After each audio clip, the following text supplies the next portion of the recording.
5. Rakyat Malaysia rata-rata telah menjalankan perniagaan perdagangan dengan pelbagai negara di dunia.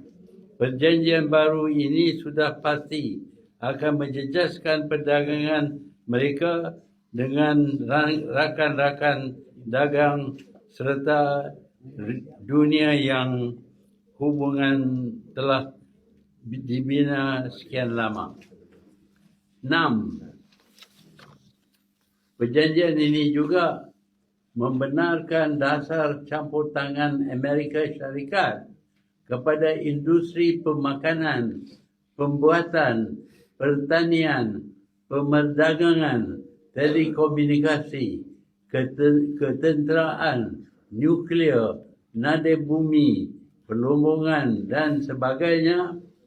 Hampir keseluruhan ekonomi negara dikorbankan demi mendapat pujian dari Presiden Amerika Syarikat.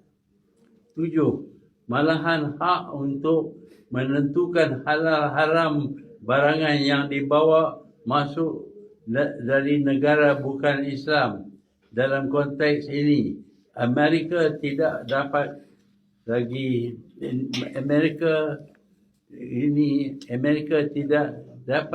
ditentukan oleh negara kita.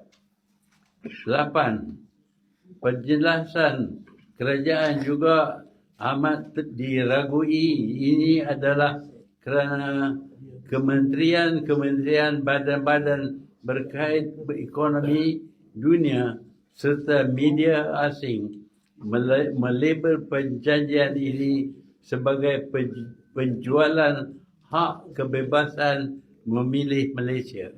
Jangan lupa subscribe dan tonton video penuh di Suara Dunia.